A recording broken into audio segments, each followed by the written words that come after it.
Apakah perkara-perkara yang mungkin boleh mengurangkan pahala ibadah puasa saya sepanjang Ramadan ini? Mari kita sama-sama ikuti perbincangannya. Assalamualaikum warahmatullahi taala wabarakatuh. Saya Ustaz Irwan Hadi bin Muhammad Syuhaimi. Pada hari ini, insya-Allah saya akan membicarakan tentang tajuk 3 perkara yang boleh mengurangkan pahala puasa anda tanpa anda sedari. Muslimin dan muslimat, kita apabila berada di bulan Ramadan ini, tiada yang di antara kita yang mahu terlepas daripada peluang meraih ganjaran dan kelebihan yang ada padanya. Dan kerana itulah, kita perlu memastikan bahawa dalam kita ini beribadah, kita dapat memelihara diri kita daripada perkara-perkara yang boleh menjejas kualiti puasa kita dan juga keberkatan yang Allah Subhanahu Wa Taala limpahkan pada bulan yang penuh dengan keberkatan ini. Jadi perkara pertama yang perlu kita jaga, yang selalu diingatkan adalah pentingnya kita bila berpuasa itu menjaga lidah dan lisan. Kalau dalam konteks hari ini, menjaga jari juga. Apa yang saya maksudkan adalah mengumpat. Nabi SAW pernah suatu ketika bertanya kepada para sahabat, tahukah kamu apakah itu mengumpat? Mengumpat itu adalah apabila kamu menyebutkan tentang saudara kamu sesuatu yang ia benci. Kemudian para sahabat bertanya, ya Rasulullah, kalau yang saya sebut tentangnya adalah sesuatu yang memang fakta, memang orang ni ada perangai buruk ni, adakah itu dikira sebagai mengumpat? Maka Nabi SAW menjawab, jika perkara yang kamu sebutkan itu tentang saudara kamu terdapat pada dia, maka itu adalah mengumpat. Dan kalaulah perkara itu tidak berada padanya, bahkan lebih teruk lagi, ia adalah satu pembohongan. Maka saudara, dalam bulan Ramadan ini secara khususnya, mari kita melatih diri kita bagaimana untuk mengelakkan mengumpat. Banyakkan kita membaca doa yang diajarkan Allah Subhanahu Wa Taala, Rabbana ighfir lana wali ikhwanina alladhina sabaquna bil iman, wahai Tuhan kami, ampunkanlah dosa-dosa kami dan bagi saudara-mara kami yang telah beriman terlebih dahulu daripada kami, wala taj'al fi qulubina, dan janganlah kamu jadikan dalam hati kami ini ghillan, kebencian, lilladzina amanu, untuk orang-orang yang beriman yang lain, rabbana innaka raufur rahim, ya Allah, sesungguhnya engkaulah Tuhan yang maha penyantun lagi maha mengasihi. Kita sekiranya berada dalam grup yang orang mungkin sedang, orang kata, membawang lah pada ketika itu,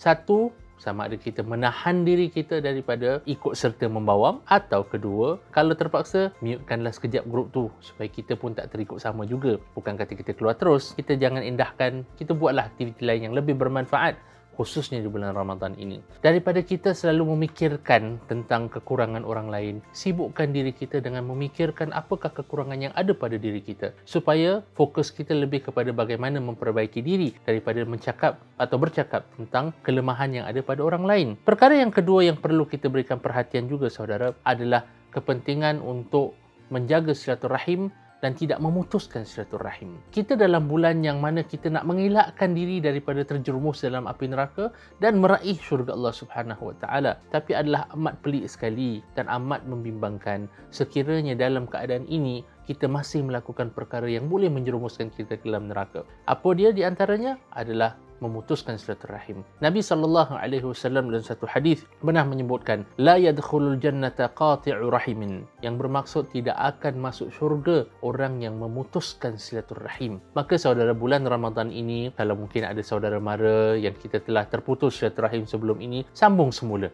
Hantarlah makanan iftar ke, pakai delivery ke, minta maaf ke dan sebagainya. Terpulang sama ada dia nak menerima ataupun tidak. Tugas kita adalah kita menyambung semula silaturahim. Mudah-mudahan dengan menyambung hubungan kita sesama manusia, akan terhubunglah kemudian hubungan kita dengan Allah Subhanahu Wa Taala. Dan yang terakhir saudara, bila berpuasa kita akan merasa lebih lemah. Jadi bila itu berlaku, orang akan lebih cenderung dan lebih mudah untuk tidur sepanjang hari.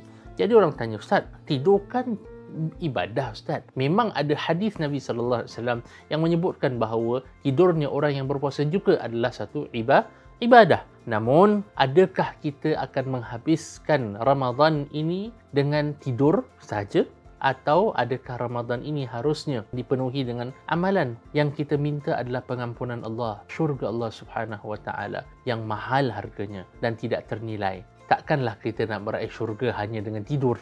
Nah, sebab itu Imam Al-Ghazali menyebutkan dalam Ihya Ulumuddin, ya, bahkan adalah daripada adab berpuasa itu untuk tidak memperbanyakkan tidur pada siang hari, bukan kata tak boleh tidur langsung, sehinggalah seseorang itu dapat merasakan kelaparan, kehausan dan merasakan lemah keupayaannya, supaya dengan yang demikian ia akan membersihkan hati. Sebab bila kita tidur, saudara, kita tak akan merasakan kelemahan, kepenatan, kehausan dan sebagainya. Penghayatannya kurang dan kesannya iaitu membersihkan hati juga akan kurang. Sebab itu Imam Al-Hattab Al-Maliki menyebut dalam kitabnya, di antara perkara makruh ketika berpuasa itu adalah banyaknya tidur di siang hari, ya, di bulan Ramadan. Secara rumusannya, apakah 3 perkara yang boleh mengurangkan pahala kita berpuasa?